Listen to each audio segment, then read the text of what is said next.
آج مناسک حج کے بارے میں، معاملات کے بارے میں اور سفر حج کی تیاری کے سلسلے میں جناب حافظ عمران بشیر صاحب بات چیت فرمائیں گے۔ میری گزارش ہے کہ عمران بشیر صاحب اپنے خیالات کا اظہار فرمائیں۔ السلام علیکم ورحمۃ اللہ وبرکاتہ۔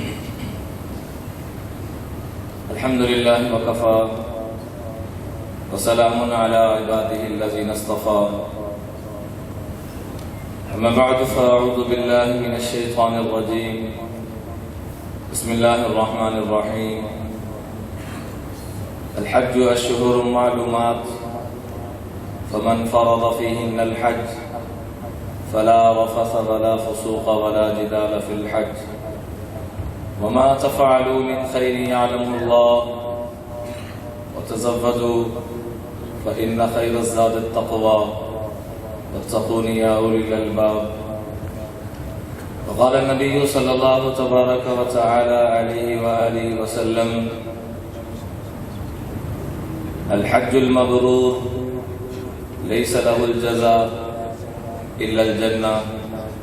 وقال النبي صلى الله تبارك وتعالى عليه وسلم: من حج لله فلم يرفث ولم يفسق رجع كيوم ولدته أمه، أو كما قال صلى الله تبارك وتعالى عليه وآله وسلم۔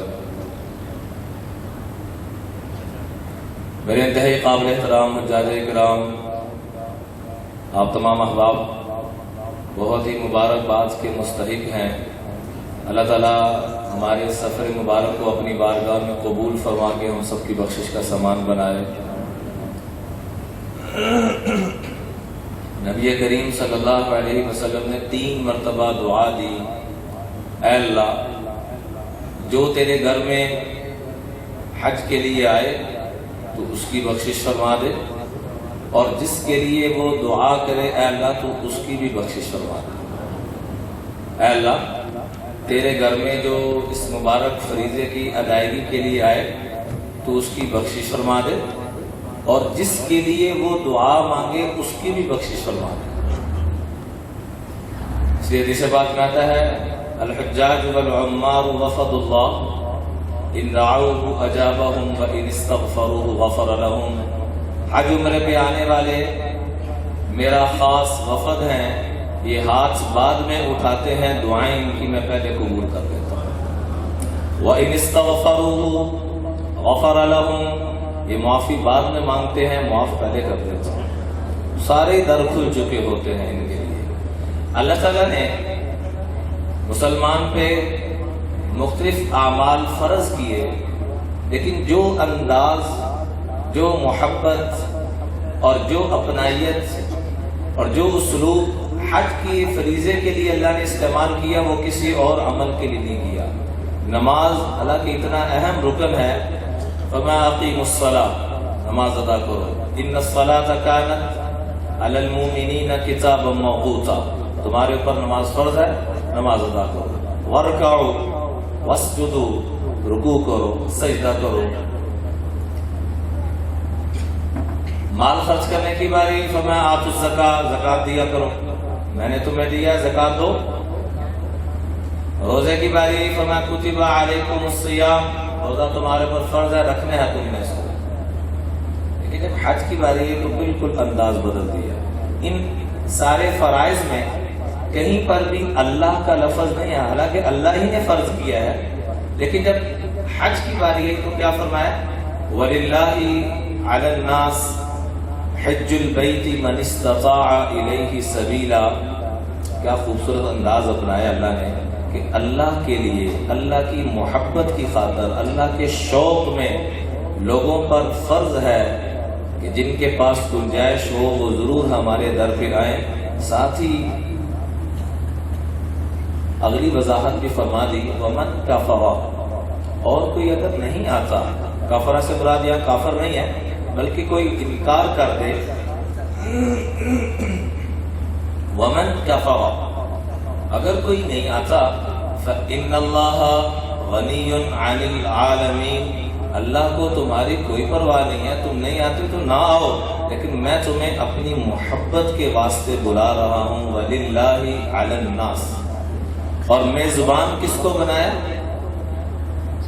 میزبان کس کو بنایا؟ اور وہاں پر پرنسپل کس کو بنایا؟ سیکٹری کس کو بنایا؟ فرمایا وَأَذِّن فِي النَّاسِ بِالْحَجِّ يَأْتُوكَ، اے میرے خلیل جو تمام انبیاء میں سے جن کو خاص فضیلت نصیب ہوئی اس میں حضرت سیدنا ابراہیم علیہ السلام بھی ہیں، جن کی نسل میں سے اللہ نے کئی ہزار انبیاء کو پیدا فرمایا. ان کو اللہ فرما رہے ہیں آپ حج کا اعلان کریں، لوگ آپ کے پاس آئیں گے. یا توک، اور دوسرا حکم کیا فرمایا؟ طہرا بیتی للطائفین، میرے گھر کی تم باپ اور بیٹا سیدنا ابراہیم جو انبیاء کے دادا، جد انبیاء، اندازہ کیجئے کیا مقام ہے حاجی کا کہ اللہ جد انبیاء، وہ ہستی کے جہاں حضور علیہ السلام جب معراج شریف پہ تشریف لے گئے تو سارے انبیاء نے آ کے استقبال کیا. جب سیدنا ابراہیم علیہ السلام کی باری آئی تو فرمایا یہاں استقبال میں خود چل کے جانا ہوگا. رشتوں کا تقدس بتایا کہ یہ آپ کے والد محترم، دادا جان، یہ آپ کے بڑے ہیں، لہذا یہاں آپ کو خود چل کر جانا ہوگا. ان کو حکم ہو رہا ہے ابراہیم علیہ السلام اور اسماعیل علیہ السلام کو کیا؟ طہرا بیتی للطائفین، جو میرے گھر میں آ رہے ہیں حج پہ یا عمرے پہ، ان کے لیے آپ نے اس کو صاف اور ستھرا کرنا ہے. ان کے لیے میرے گھر کو صاف اور ستھرا کرنا ہے. اور دیکھیے کسی سے تعلق بڑھانے کے مختلف درجات ہوتے ہیں. جو ہم نے کلمہ پڑھا ہے لا الہ الا اللہ محمد الرسول اللہ، یہ کلمہ تعارف ہے، اللہ کی معرفت کا کلمہ ہے. پھر اللہ نے اپنا تعلق عطا فرمانے کے لیے نماز عطا فرمائی. صلۃ بین العبد و ربہ، انسان کے درمیان، مسلمان کے درمیان اور اللہ کے درمیان جو تعلق کو برقرار کرتا ہے، مزید بہتری کی طرف لاتا ہے، وہ کون سا عمل ہے؟ نماز کا. پھر تعارف ہو گیا، تعلق بن گیا، اس کے بعد آ جاتا ہے محبت کا درجہ. اپنی محبت عطا فرمانے کے لیے اللہ جل جلالہ نے زکوٰۃ اور صدقات کا حکم دے دیا. ایک صحابی ہے کہ یا رسول اللہ آخرت سے بڑا ڈر لگتا ہے تو میں مال خرچ کرنا شروع کر دو. انسان جہاں مال خرچ کرتا ہے وہاں اس کا رجحان اور قدرتی میلان ادھر ہونا شروع ہو جاتا ہے، تو آخرت کے لیے مال خرچ کرو. تو زکوٰۃ کا حکم دے دیا کہ محبت کے دراجات کے اندر بھی میرے بندے اور میری بندیاں آئیں، لیکن محبت تقسیم ہو جاتی ہے. آخری درجہ ہے وصال کا، عشق کا. اپنا عشق عطا فرمانے کے لیے کیا کیا؟ اپنے بندوں پر وَلِلَّهِ عَلَى النَّاسِ حِجُّ الْبَيْتِ مَنِ اسْتَطَاعَ إِلَيْهِ سَبِيلًا، اپنے گھر کا بلاوا عطا فرما دیا کہ فقیر بن کر کوئی کسی کی حیثیت نہ پہچانی جائے، چاہے غریب ہے، چاہے امیر ہے، وزیر ہے، اور شہری ہے، دیہاتی ہے، کسی بھی درجے کا ہے، عربی ہے، عجمی ہے، سب نے دو سفید چادریں کفن کی طرح پہنی ہوئی ہیں، سر ننگے، پاؤں ننگے، اور لبیک کہتے ہوئے رب کی بارگاہ میں پہنچ رہے ہیں. رب کا وفد بن کے پہنچ رہے ہیں، رب کا وفد بن کے پہنچ رہے ہیں. علی بن زین العابدین رحمۃ اللہ علیہ حج کا ارادہ فرمایا، امام زین العابدین رحمۃ اللہ علیہ کے بیٹے. تو احرام باندھ لیا، چادریں باندھ لی. جب تلبیہ پڑھنے کی باری آئی تو جسم پہ کپ کپی طاری ہوگی اور بے ہوش ہوگی. جب ہوش آیا کسی نے پوچھا حضرت لبیک کیوں نہیں پڑھ رہے؟ تب لگ رہا ہے کہیں اوپر سے لا لبیک کی آواز نہ آنا چاہیے۔ اس لیے بھائی جانے سے پہلے اپنے اعمال کو اتنا مضبوط کرنا، اتنا رب سے تعلق بنانا، ایک ہے وہاں جا کے پاک اور صاف ہوں گے، یہ بہت بڑی غلطی ہے۔ اس بہت کو جتنا لمبا کھینچنا اتنا تھوڑا، اتنی بڑی غلطی ہے۔ وہاں جا کے پاک نہیں ہونا ہے، یہاں سے پاک صاف ہو کے جانا ہے، وہاں جا کے مہر لگوانی ہے۔ حجر اسود کے سامنے جس جذبے کے ساتھ پیش ہوں گے اسی پہ مہر لگوا دیں گے۔ اس لیے عمرے کے فرائض واجبات کی طرف بھی آتے ہیں اور حج کے فرائض واجبات کی طرف بھی آتے ہیں، مدینہ منورہ کے آداب کی بات بھی گزارشات کرنی ہے، اور ان تینوں چیزوں سے بڑھ کے جو زیادہ ضرورت ہے کہ جانے سے پہلے اپنے آپ کو حرام سے باہر نکالنا۔ اگر حرام کی ترتیب کو اختیار کرتے کرتے، دوسروں کی کمیاں دیکھتے ہوئے، بدتمیزی والی کیفیت کے ساتھ اور بد اخلاقی والی کیفیت کے ساتھ حرام کے لقمے کھاتے کھاتے چلے گئے تو جیسے کہ ویسے ہی واپس آ گئے۔ اور ایک اور بات ہاتھ جوڑ کے درخواست کرتا ہوں، اکثر عام طور پہ نا ہمارا تان دینے کی بڑی طبیعت بن چکی ہے، مزاج بن چکا ہے۔ یہ دیکھو مولوی صاحب ہو کے کیا کر رہے ہیں، یہ دیکھو حاجی ہو کے کیا کر رہا ہے، یہ دیکھو پردہ دار خاتون ہو کے کیا کر رہی ہے۔ بھائی نسبت ہماری سب سے پہلی کلمے والی ہے، کلمے کو سامنے رکھیں۔ داڑھی بھی بعد میں ہے، نماز بھی بعد میں ہے، حج بھی بعد میں ہے، سارا کچھ بعد میں ہے۔ سب سے پہلے کیا ہے؟ کلمہ ہے۔ کلمے کی نسبت جب آ گئی تو پھر جو آدمی نماز نہیں پڑھ رہا اور گناہ کر رہا ہے وہ ڈبل کام خراب کر رہا ہے، اور جو نماز پڑھ رہا ہے اور گناہ کر رہا ہے وہ سنگل کام خراب کر رہا ہے۔ ایک آدمی داڑھی رکھی اور داڑھی کٹوا دی، ہمارے استاد محترم فرمانے لگے، ایک بندہ آیا اس نے داڑھی کٹوا دی، پوچھا اسے یہ کیا کیا؟ کہا جی مجھے جھوٹ بولنا پڑتا ہے اس لیے میں نے داڑھی۔ کہا پہلے ایک گناہ کما رہے تھے اب دوسرا بھی کما رہے تھے۔ کوشش یہ کرنی ہے کہ ایک ایک گناہ کو اپنی زندگی سے نکالنا ہے، تو اور بھی لاتے جا رہے ہیں۔ تو یہ تان دینا، اللہ کا واسطے یہ تان دینا چھوڑ دیں۔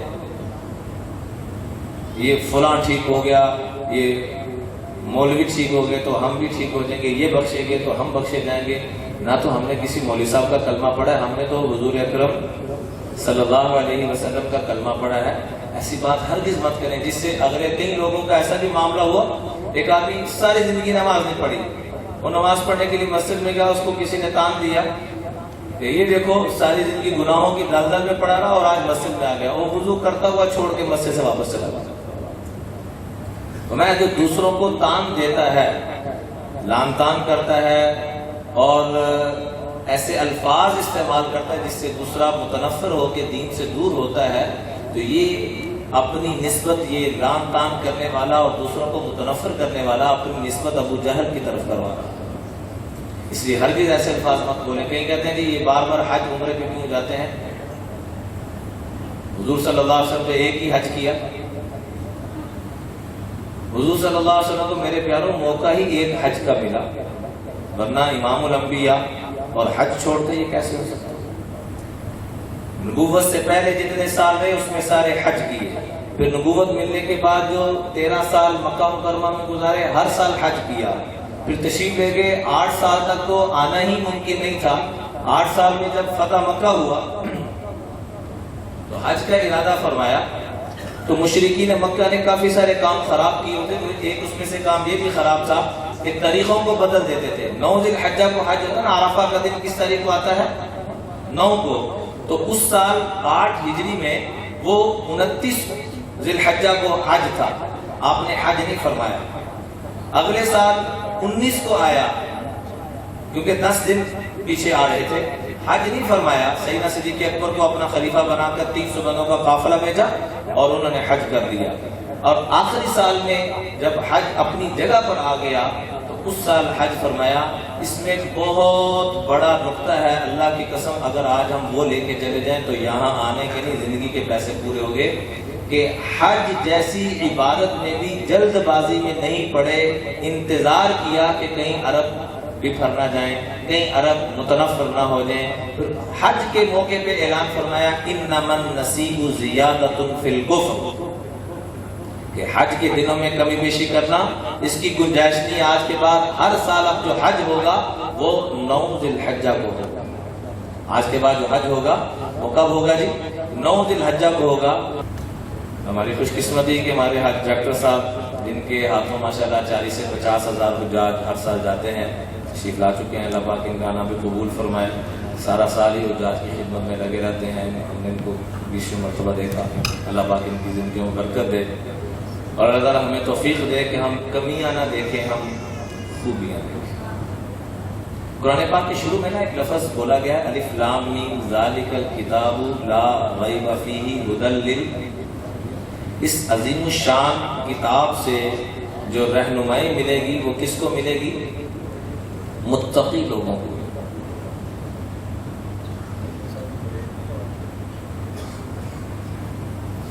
اس عظیم الشان کتاب سے جو رہنمائی ملے گی وہ کس کو ملے گی؟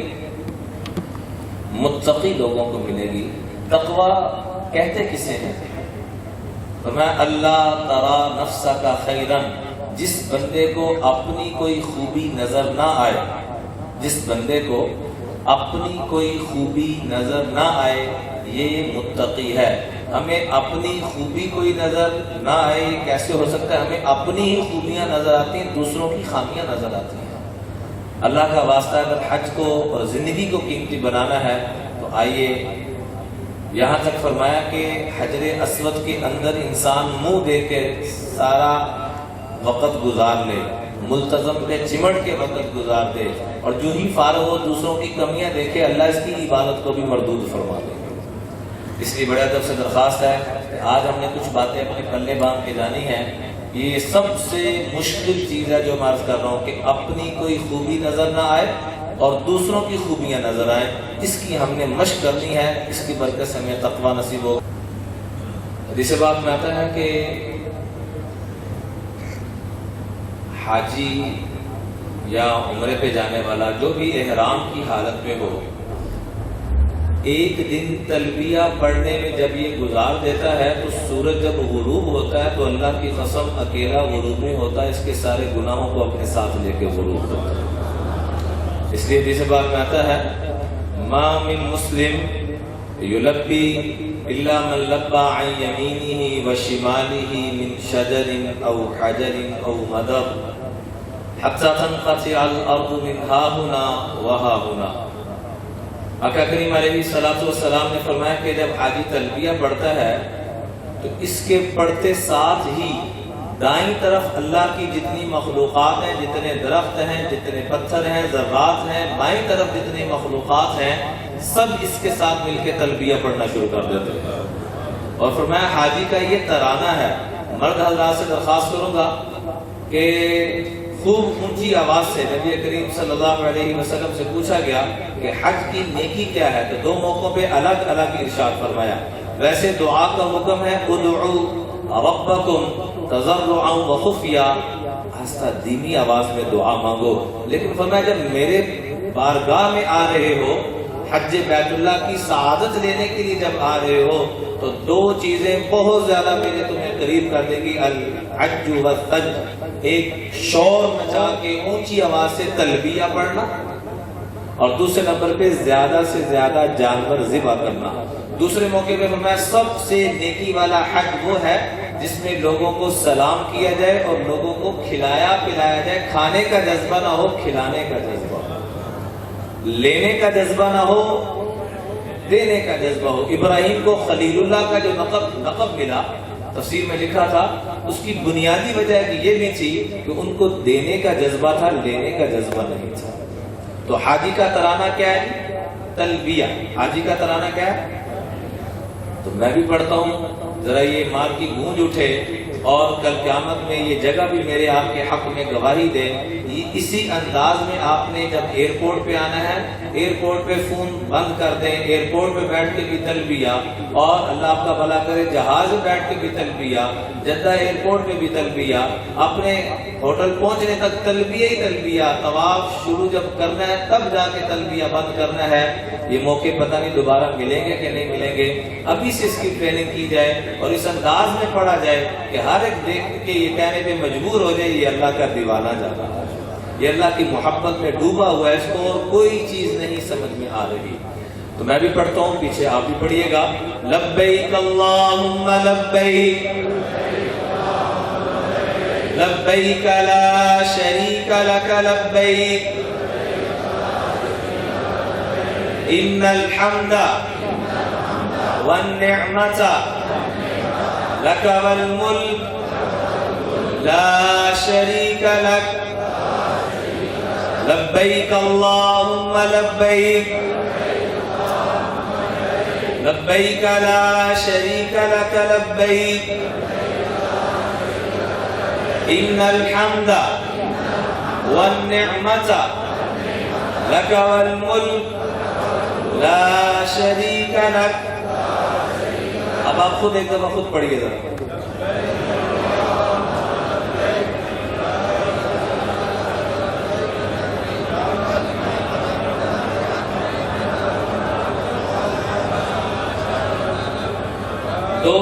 دو صحابی ہیں، ایک انصاری ایک ثقفی.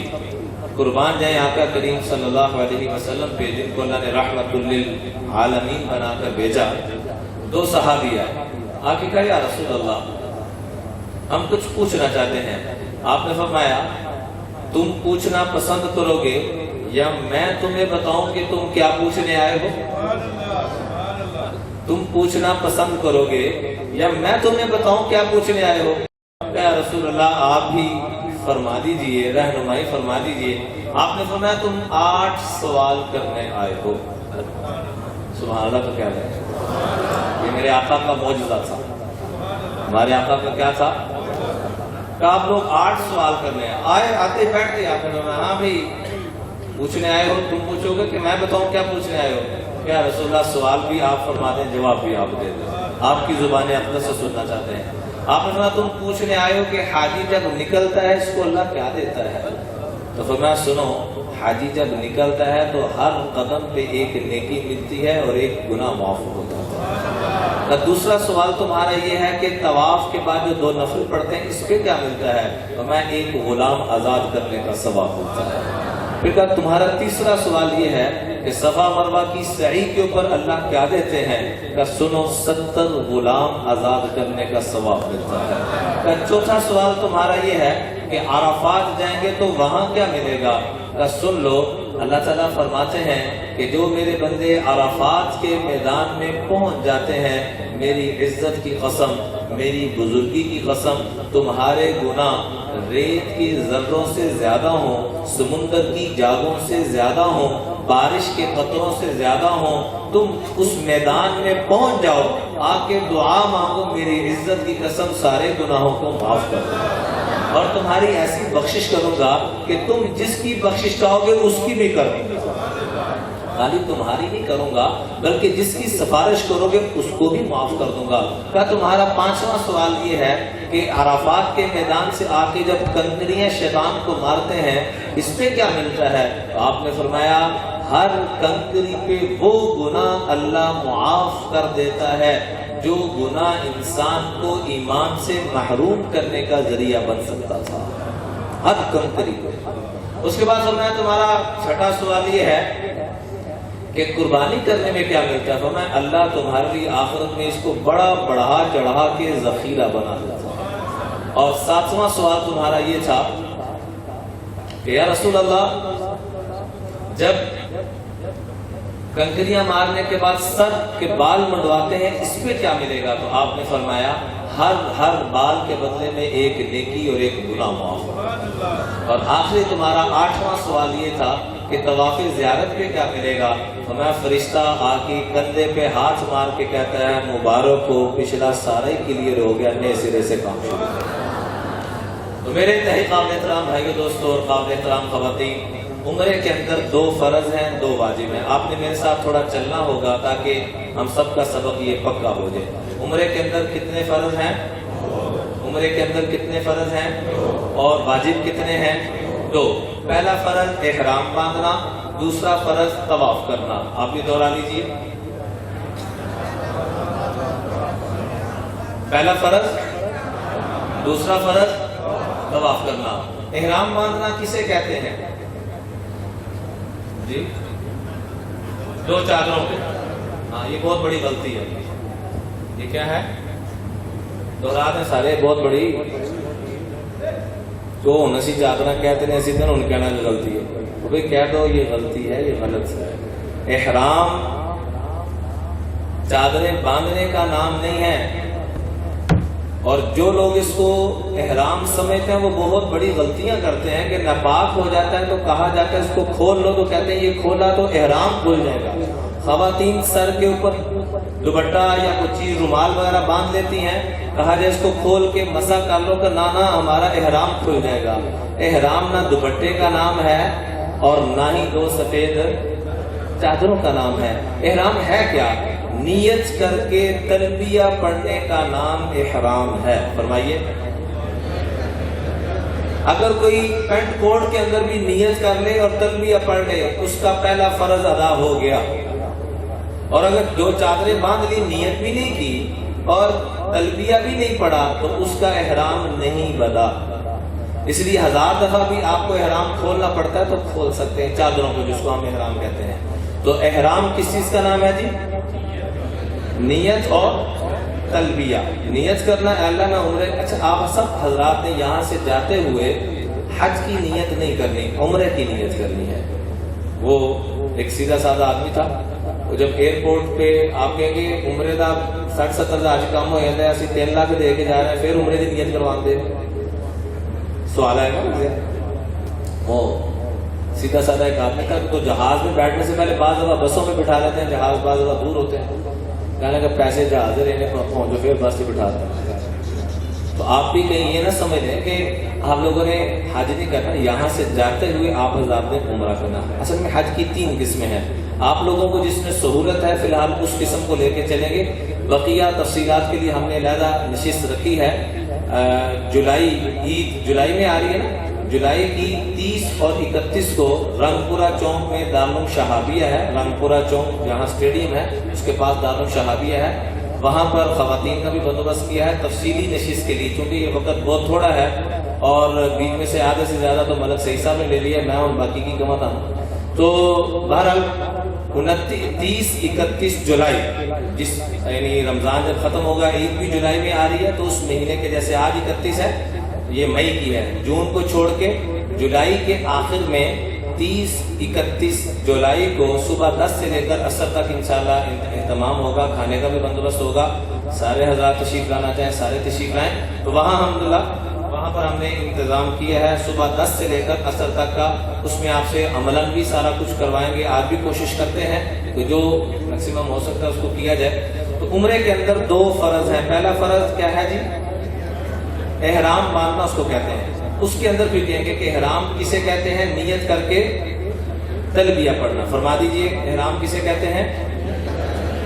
نیت کر کے تلبیہ پڑھنا. اے اللہ میں نیت کرتا ہوں عمرے کی، قبول فرما، آسان فرما، اور اس کے بعد تلبیہ پڑھ لیا جائے تو آپ کا احرام بن گیا. اب ذہن میں آپ کے آئے گا کہ چادریں کیوں پہنی جاتی ہیں؟ اصل میں احرام کی 7 پابندیاں ہیں. ویسے تو اور بھی پابندیاں ہیں لیکن جو عام طور پہ ہمیں پیش آتی ہیں وہ 7 کے قریب ہیں. کتنی ہے جی؟ اس میں سے ایک پابندی یہ بھی ہے کہ سلا ہوا کپڑا اب نہیں پہننا. ایک پابندی ہے، یہ احرام نہیں ہے. یہ کیا ہے؟ ایک پابندی ہے، سلا ہوا کپڑا نہیں پہننا. دوسری پابندی یہ ہے کہ پاؤں کی جو ابری ہوئی ہڈی ہے، یہ والی، یہ ہڈی نظر آ رہی، یہ مرد حضرات کے لیے، خواتین کے لیے پہلی پابندی بھی نہیں ہے. خواتین کوئی بھی جو لباس روٹین میں پہنتی ہیں وہی لباس پہنے گی. دوسری پابندی بھی مرد حضرات کے لیے ہے کہ پاؤں کی ابری ہوئی ہڈی ننگی رہنی چاہیے، اور تیسری پابندی سر اور چہرہ ننگا رہنا چاہیے، یہ بھی مرد حضرات کے لیے۔ تو پہلی یہ 3 پابندیاں مرد حضرات کے لیے ہیں، باقی جو 4 ہیں اس میں خواتین اور مرد دونوں شامل ہیں۔ تو پہلی 3 پابندیاں ذرا دہرا لیجیے۔ پہلی پابندی کیا ہے؟ سلا ہوا کپڑا۔ ذرا سارے اکٹھے مل کے بولیں گے تو سبق بھی یاد ہو جائے گا ہم سب کو، کیونکہ عام طور پہ بڑا کم مواقع ملتے ہیں، بڑے خوش قسمت ہیں جن کو بار بار توفیق ملتی ہے، اس لیے اس کو ذرا دہرا لیا جائے تاکہ یہ یاد بھی ہو جائے۔ تو پہلی پابندی کیا ہے؟ سلا ہوا کپڑا۔ دوسری پابندی کیا ہے؟ پاؤں کی ابری ہڈی کو ننگا رکھنا ہے۔ تیسری پابندی کیا ہے؟ سر اور چہرے کو نہیں ڈانپنا، ننگا رکھنا ہے۔ البتہ خواتین کا چہرے سے کپڑا نہ لگے، لیکن اس کا مطلب یہ نہیں ہے کہ پردہ بھی نہ کریں۔ ہماری امی جان امی عائشہ اللہ کروڑوں رحمت نازل فرمائے ہماری اس ماں پر، ہر سال حج کرتی تھی لیکن کبھی کسی غیر مرد نے ان کا چہرہ نہیں دیکھا، بلکہ حضور علیہ الصلوۃ والسلام نے پوچھا کہ عورت کا سب سے اونچا عمل کون سا ہے؟ تو صحابہ نے مختلف اعمال بتائے۔ تو سیدنا علی المرتضیٰ وہاں بیٹھے ہوئے تھے، وہ گھر گئے کہ اے فاطمہ تجھے تو یقیناً پتا ہوگا، بڑے جواب دیے ہیں لیکن حضور کو کوئی جواب پسند نہیں آ رہا، اوکے نہیں ہو رہا کام، تو بتا عورت کا سب سے اونچا عمل کون سا ہے؟ تو قربان جائے اماں فاطمہ پہ جواب دیا، اللہ یراہ الرجل و اللہ ترا، عورت کا سب سے اونچا عمل یہ ہے کہ اس کا چہرہ کوئی مرد غیر مرد نہ دیکھے، اور پردہ کرتے ہوئے وہ مردوں کو نہ دیکھے۔ 2 چیزیں انشاءاللہ، اپنا چہرہ بھی کسی کو نہ دیکھنے دے۔ دیکھیے ہم سارے گناہ گار ہیں، اس بابرکت مجلس اور محفل میں بیٹھے ہیں، اللہ سے دعا کریں کہ اللہ ہمیں بھی اماں فاطمہ کی حیا کا کوئی ذرہ نصیب فرما دے۔ آج ہر گھر میں پریشانیاں، وجہ کیا ہے کہ ان بڑوں کی ترتیب کو چھوڑ دیا۔ رب کعبہ کی قسم اس کو اپنانے ساری پریشانیاں دور ہو جائیں گی۔ تو 3 پابندیاں یہ جو ہیں یہ مردوں کے متعلق، سلا ہوا کپڑا نہیں پہننا، پاؤں کی ابری ہوئی ہڈی کو نہیں ڈانپنا، اور تیسرے نمبر پہ سر اور چہرے کو ننگا رکھنا۔ آگے جو چوتھے نمبر سے شروع ہو رہی ہے اس میں خواتین بھی شامل ہو رہی ہیں۔ خوشبو نہیں لگانی، ٹیشو پیپر خوشبو والا نہیں استعمال کرنا، صابن کوئی لکوڈ کوئی بھی ایسی چیز خوشبو والی استعمال نہیں کرنی، اور 5ویں نمبر پہ بال نہیں کاٹنے، 6 نمبر پہ ناخن نہیں کاٹنے، 7ویں نمبر پہ میاں بیوی کے اللہ نے جو تعلقات بنائے ہیں اس پہ پابندی۔ اور یہ ساری پابندیاں 40 دن کے لیے، جس دن عمرہ کیا ساری پابندیاں ختم، جس دن حج سے فارغ ہو گئے ساری پابندیاں ختم۔ کئی لوگ 40 دن ناخن ہی نہیں کاٹتے اور کیا سمجھتے ہیں کہ یہ پابندی سن کے آئے تھے، یہ حرمین شریفین کی پابندی نہیں، یہ احرام کی پابندیاں کر رہے ہیں۔ جاتے ہی آپ کا عمرہ ہو جائے گا ساری پابندیاں ختم، اس کے بعد جب حج کے دن آئیں گے پھر دوبارہ معاملہ شروع ہو جائے گا۔ تو یہ پابندیاں 40 دن کے لیے نہیں ہیں، بلکہ صرف کس حالت میں ہے؟ احرام کی حالت میں ہے۔ سارے فرما دیجیے کس حالت میں ہے؟ احرام کی حالت میں ہے۔ پہلی پابندی کیا ہے؟ سلا ہوا کپڑا نہیں پہننا۔ دوسری پابندی کیا ہے؟ پاؤں کی اوپری ہڈی کو نہیں ڈانپنا، سر اور چہرہ نہیں ڈانپنا، خوشبو نہیں لگانی۔ 5ویں نمبر پہ بال نہیں کاٹنے۔ تھوڑے بہت کوئی وضو کرتے ہوئے اتر بھی جائیں تو تھوڑا بہت صدقہ وہ ہر حاجی کو کر دینا چاہیے، ہر خاتون کو، ہر مرد کو کوئی نہ کوئی کمی بیشی ہو جاتی ہے تو صدقہ کر دینا چاہیے۔ اس کے بعد ناخن نہیں کاٹنے۔ اور 7ویں نمبر پہ کیا پابندی ہے؟ میاں بیوی کے جو اللہ نے تعلقات اس کے متعلق گفتگو پہ پابندی، اور اللہ نے جو نظام بنایا ہے اس پہ پابندی۔ یہ 7 پابندیاں احرام باندھتے ہی لاگو ہو جاتی ہیں۔ اس کے بعد آپ نے یہاں سے جانا ہے تلبیہ پڑھتے ہوئے۔ حرم شریف میں پہنچ گئے، میں چونکہ تفصیل کا وقت نہیں ہے، حرم شریف میں پہنچ گئے، یہاں سے تلبیہ پڑھتے ہوئے اور نمازیں پڑھتے ہوئے۔ یہ نہیں کہ ان اتھے جا کے نماز پڑھا کہ نہیں بھی، نماز فرض ہے، نماز کسی حالت میں بھی معاف نہیں، بلکہ ہاتھ جوڑ کے درخواست کرتا ہوں آج سے نیت کریں آج کے بعد میری کوئی نماز قضا، سارے بولیے قضا۔ شاعر نے کیا خوب شعر کہا، پڑھو ہر دم درود ان پر، حضرت امام حسین رضی اللہ تعالیٰ عنہ کی طرف اشارہ کر کے اہل بیت اعظام کا جو معاملہ ہوا، پڑھو ہر دم درود ان پر، لیاقت ہو تو ایسی ہو، کیسی؟ علی بابا نبی نانا، شرافت ہو تو ایسی ہو، سر سجدے میں رکھ کے یوں سنایا کلام اللہ، فرشتے بھی ہوئے حیران تلاوت ہو۔ اس حالت میں بھی نہ نماز کو چھوڑا نہ قرآن کو چھوڑا، اس حالت میں بھی نہ نماز کو چھوڑا، نہ قرآن کو چھوڑا، نہ ظلم کا ساتھ دیا، تو ہم بھی نیت کریں آج کے بعد نماز نہیں چھوڑیں گے۔ تو نمازیں پڑھتے ہوئے جب آپ بیت اللہ میں پہنچیں گے تو وہاں پر آپ نے سب سے پہلا جو کام کرنا ہے، نظریں جھکاتے ہوئے بیت اللہ کے قریب پہنچنا ہے۔ پہلی نظر پہ دعا قبول ہوتی ہے، پہلی نظر پہ دعا۔ اچھا، عام طور پہ یہ سمجھا جاتا ہے کہ پہلی نظر جب زندگی میں پہلی دفعہ جائیں تو پہلی نظر پڑے تو دعا قبول۔ اللہ کی رحمتوں کو اتنا تنگ نہ کریں۔ تو میں ایک سفر میں آپ 1000 دفعہ بیت اللہ میں جب داخل ہوں، جب داخل ہوں، جب پہلی نظر پڑے گی دعا قبول ہوگی۔ صرف آپ کے سفر پہ زندگی میں ایک موقع نہیں ہے، جب جائیں کسی ایک سفر میں آپ 1000 دفعہ جائیں، جب پہلی نگاہ پڑے گی دعا قبول ہوگی، جب پہلی نگاہ پڑے گی دعا قبول ہوگی۔ رحمت کے دروازے کھلے ہوئے ہیں۔ تو کوشش کریں جب بھی جائیں نظریں جھکاتے ہوئے، جیسے ایک مجرم اپنے آقا کے پاس معافی مانگنے کے لیے آتا ہے گڑ گڑاتے ہوئے، آنکھوں میں آنسو کہ میں اس قابل نہ تھا، اے مالک تو نے اپنے گھر پہ بلایا، اپنے در پہ بلایا۔ اس کیفیت کے ساتھ وہاں پہنچا جائے اور حجر اسود کے استقبال سے پہلے، اس کے سامنے جانے سے پہلے ہمارے جتنے بھی اکابرین گزرے تاریخ اٹھا کے دیکھیں، بڑا رویا کرتے تھے، کیونکہ فرمایا حجر اسود کے سامنے جس جذبے کے ساتھ آدمی جاتا ہے اسی پہ مہر لگوا دیتا ہے۔ اس لیے اچھے جذبے لے کے جائیں گے تو اچھی مہر، وہی گندی فلمیں، گندا نظام، گندی ریل چل رہی ہوگی، وہی گناہوں کی لت پت والا ترتیب اور نظام چل رہا ہوگا تو اسی پہ مہر لگ جائے گی۔ اس لیے یہیں سے اپنا نظم، اور جیسے بھائی نے بتایا نا ملک صاحب نے کہ روزانہ 5-7 کلومیٹر واک کریں، عادت بنائیں وہاں چلنا ہے، ایسی اپنی روحانیت کی بھی کوئی واک بنائیں۔ روزانہ تہجد شروع کریں، روزانہ تلاوت شروع کریں، ذکر شروع کریں، اور سب سے جو بڑی چیز کی ضرورت ہے اپنی زبان پہ کنٹرول کرنا شروع کریں، اپنی زبان پہ کنٹرول۔ نبی کریم صلی اللہ علیہ وسلم نے فرمایا میرے قدموں کے سب سے قریب وہ شخص ہوگا جس کی زبان جتنی اچھی ہوگی، جس کے اخلاق جتنے اچھے ہوں۔ فرمایا اتنا حج کے بعد دعا قبول نہیں ہوتی جتنا آدمی غصے کے وقت کنٹرول کرتے دعا قبول ہوتی ہے۔ وہاں دیکھا ہے، یقین کریں بڑا دکھ ہوتا ہے، 2 روپے کی ڈسپلن مل رہی ہے، اس پہ حاجی آپس میں لڑ رہے ہیں، لمبی لائن لگی کائے کے لیے جی؟ 2 روپے کی مفت میں ڈسپلن مل رہی ہے، کون بھی توڑا دینے کے میں پہلے جا کے انا للہ۔ وہاں ہم لوگوں کو دینے کے لیے گئے ہیں، اللہ سے لینے کے لیے گئے۔ بولیے لوگوں کو، اور کس سے؟ اللہ سے۔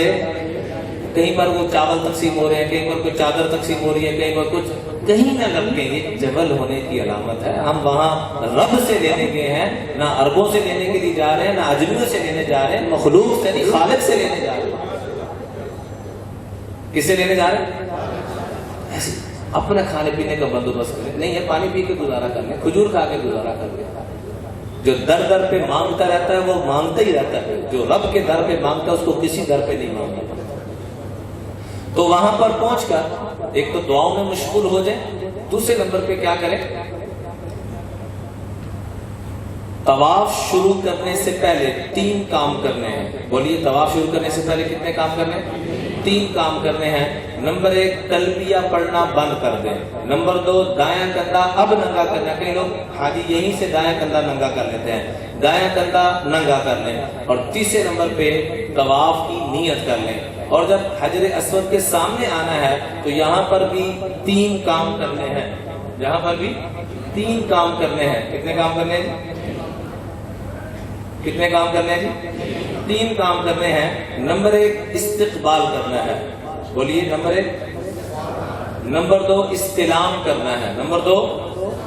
اور نمبر 3 انہی قدموں پہ مڑ جانا ہے، انہی قدموں پہ مڑ جانا ہے۔ جیسے بھائی آپ کو کر کے دکھاتے ہیں، استقبال جیسے نماز کے لیے نہیں کرتے، نماز کے لیے ہاتھ اٹھائے گی ذرا، جیسے نماز روٹین میں ہاتھ اٹھاتے ہیں، پڑھیے بسم اللہ اللہ اکبر وللہ الحمد، ہاتھ چھوڑ دیں، اسے کہتے ہیں استقبال۔ جیسے نماز شروع کرتے ہیں ایسے اس کو استقبال کہتے ہیں۔ لفظ یاد کرنا ضروری نہیں، بس اتنا یاد رکھیں کہ جب حجر اسود کے بالکل سامنے آ جائیں، اس کی کیا علامت ہوگی کہ آپ حجر اسود کے سامنے آ چکے ہیں؟ کہ سبز لائٹ ہے وہاں پر، پورے مقام میں ایک ہی ہے، وہ آپ کی پشت پہ آ جائے تو آپ سمجھ لیں کہ آپ کا سینہ کس طرف ہو گیا ہے؟ حجر اسود کی طرف ہو گیا۔ تو پہلا کام استقبال، استقبال۔ دوسرے نمبر پہ استلام، جیسے کسی کو سلام نہیں کرتے، تو دونوں ہاتھوں سے یوں تھوڑا سا ہاتھوں کو بے شک نیچے کر لیں، یوں اس طریقے سے کر لیجیے. حجر اسود میں گویا کہ ہم نے ہاتھ رکھ دیے اور آپ اپنے ہاتھوں کو چوم لیجیے. بسم اللہ اللہ اکبر وللہ الحمد کہہ کے چومیں. چومنے کی آواز نہیں آنی چاہیے، آواز آ رہی ہے، یہ مسجد کے آداب کے خلاف ہے. یہ دونوں کام دوبارہ کیجیے. پہلے کیا کرنا ہے؟ بسم اللہ اللہ اکبر وللہ الحمد چھوڑ دیں. پھر دوبارہ کیا کرنا ہے؟ بسم اللہ اللہ. پڑھیے سارے، ذرا اونچی بات سے دوبارہ پڑھیے. آپ چوم لیں ہاتھوں کو. یہ چومنے کی پھر آواز آ رہی ہے. چومنے کی آواز یہیں سے مشق کرنی ہے، یہ مسجد کے آداب کے خلاف ہے، یہ آواز بھی نہیں آنی چاہیے. تیسرے نمبر پہ جو سب سے اہم کام ہے جس کے لیے بھائی جان کو تکلیف دی ہے کہ انہی قدموں پہ مڑنا ہے. یہ پہلا کام کیا، یہ دوسرا کام کیا، تیسرا کام کیا کرنا ہے کہ ہمارا سینہ ہے کس کی طرف؟ حجر اسود کی طرف. انہی قدموں پہ مڑ جانا ہے اس انداز میں کہ ہمارا بایاں کندھا حجر اسود کی طرف ہو جائے اور دایاں کندھا سبز لائٹ کی طرف ہو جائے. پھر ہم نے طواف شروع کرنا ہے. بھائی جان تینوں کام آپ کو کر کے دکھاتے ہیں.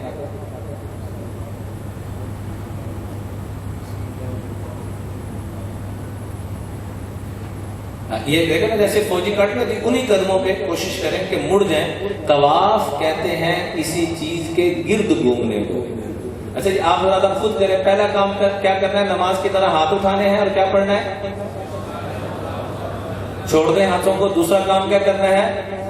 ایسے سامنے رکھنا ہے اور پھر ہاتھوں کو چوم لینا ہے. کیا پڑھتے ہوئے؟ بسم اللہ اللہ اکبر وللہ الحمد. یہ اگر یاد نہ ہو خالی بسم اللہ پڑھ لیں تب بھی ٹھیک ہے. اللہ اکبر کوئی بھی اللہ کی عظمت کا کلمہ پڑھ سکتے ہیں. اگر یہ پڑھ لیں تو زیادہ بہتر ہے، ورنہ کوئی بھی پڑھ سکتے ہیں. دو کام ہو گئے. تیسرے نمبر پہ کیا کرنا ہے؟ انہی قدموں پہ جیسے یہ بھائی مڑے یہ ذہن میں رکھنا ہے. پہلے 3 چکروں میں تھوڑا سا اکڑ کے چلنا ہے. چل کے دکھائیے. جیسے پہلوان تھوڑا چل کے سینہ نکال کے چلتے، تو چلتے چلتے جو دعا آپ کو یاد ہے، ضروری نہیں کہ عربی میں دعائیں مانگیں، جو دعا آپ کو یاد ہے وہ پڑھتے جائیں. پنجابی میں، اردو میں. بہت بڑے شیخ الحدیث سے حافظ الحدیث مولانا عبداللہ صاحب دفاسی رحمۃ اللہ علیہ 1 لاکھ سے زیادہ عربی میں ان کو احادیث یاد تھی. بہت بڑی بات ہے. ہمیں تو 40 یاد نہیں ہے. جسے بات کرے تو 40 یاد کر لے، اللہ اس کا حشر بھی کل قیامت میں علماء کے قدموں میں کر دے گا. ان کو 1 لاکھ حدیث. حافظ الحدیث کا رقم. دنیا میں چند لوگوں کو یہ چیز تھی، ان میں سے یہ بھی تھے. وہ طواف کر رہے تھے. گٹکا بندہ کیا کہہ رہا تھا؟ اے اللہ میں چھوٹا جا معمولی جا چودھری ہوں، میرے ڈیرے تے کو آ جائے اور میں خالی ہاتھ نہیں بھیجا، تو بڑا بڑا چودھری اپنے جگہ کس ٹائم میں اور رو رہا ہے. اے اللہ میں چھوٹا جا ڈیرا، میری کوئی اوقات نہیں، ساری زمیناں تیری ہیں، سارے ڈیرے تیرے در پہ ہیں، خالی نہیں رہنا. اور رو رہا ہے. حضرت نے اپنا طواف چھوڑ دیا اور کہا اس وقت اس پہ جو اللہ کی رحمتیں اتر رہی ہیں اس میں سے میں بھی کچھ نہیں. تو زیادہ عربی میں دعائیں پڑھنا کو فرض واجب نہیں، جو آپ کو آتا ہے اس انداز میں پڑھیے. پہلی بات. دوسری بات، طواف کے دوران پہلے 3 چکروں میں اکڑ کے چلنا ہے اور جو دعا آتی ہے پڑھتے جائیں. رکن یمانی، یہ مثال کے طور پہ حجر اسود والا کونا نا، تو اس سے پہلا کون سا کونا ہے؟ رکن یمانی. جب آپ چکر لگا کے آ رہے ہیں تو رکن یمانی، یمن کی طرف جو رکن ہے، جو کونا ہے، وہاں آ کے مسنون یہ ہے کہ ربنا آتنا فی الدنیا حسنہ وفی الآخرۃ حسنہ وقنا عذاب النار. مثال کے بھائی جان خدا سے آئے تلبیہ پڑھتے ہو، یہاں آ کے ربنا آتنا فی الدنیا حسنہ وفی الآخرۃ حسنہ وقنا عذاب النار. ادھر آ کے ذرا دوبارہ دوسرا چکر جب شروع کرنا ہے وہ ذرا بتا دیں کیسے چکر کرنا ہے. یہاں دوبارہ کھڑے ہونے کی ضرورت نہیں. جیسے شروع میں کھڑے ہوئے تھے نا، جیسے شروع میں کھڑے ہوئے تھے ویسے کھڑے ہونے کی ضرورت نہیں ہے، بلکہ چلتے چلتے جب دائیں طرف آپ کی سبز لائٹ آ جائے تو بائیں طرف کیا آ گیا آپ کا، تو بس یہ چلتے چلتے یوں روٹین میں چلتے ہیں. وہیں 1 سیکنڈ کے لیے رکے اور بسم اللہ اللہ چہرہ اور ہتھیلیوں کو ادھر کیا اور بوسہ لے کے دوسرا چکر شروع کر دیا. بات سمجھ آ گئی کہ نہیں؟ کوئی حاجی صاحبان میں سے آگے کو کر کے دکھائے اس عمل کو جی. تو خاص طور پر پہلی دفعہ جا رہے ہیں تاکہ یہ بوجھ اتر کے جائے کہ یہ کوئی اوکھا کام نہیں، بالکل آسان کام. تو دوسرا احرام باہر سے منگوا رہے. احرام ہے تو احرام ہے ذرا احرام بھی باندھ کے دکھا دیں تاکہ حاجی سے باندھ سمجھیں پتہ نہیں ہے کہ کوئی سانپ پھڑ والا صاحب ہو گیا. احرام سمپل چیز ہے, ایک لاچا بننا ہے, اوپر کی چادر لانی بس. اور کیا کی کرنا ہے جی؟ لاچا بننا ہے تو اوپر دوسری چادر لے لانی, بالکل آسان. جیسے بھی آپ لاچا باندھ لیں, لیکن ناف سے لے کر گھٹنے تک یہ چیز ننگی نہیں ہونی چاہیے. الحمدللہ رب العالمین والصلاة والسلام على اشرف الانبیاء والمرسلین والملائکۃ المقربین. ربنا آتنا في الدنيا حسنة وفي الآخرة حسنة وقنا عذاب النار. اللهم أعنا على ذكرك وشكرك وحسن عبادتك. اللهم إنا ضعفاء فقونا. اللهم إنا أذلاء فأعزنا. اللهم إنا فقراء فأغننا. يا أرحم الراحمين يا أرحم الراحمين يا أرحم الراحمين يا أرحم الراحمين يا أول الأولين يا آخر الآخرين يا راحم المساكين يا ذا القوة المتين يا ذا القوة المتين. اے ضعفاء کے رب, اے زمین و آسمان کو بنانے والے اللہ, اے ہم سب کو پیدا کرنے والے اللہ, ہم سب کو یہاں اکٹھا کرنے والے اللہ, ہم سب کو جنت میں اپنے مصطفیٰ کے قدموں میں بھی اکٹھا فرما دے.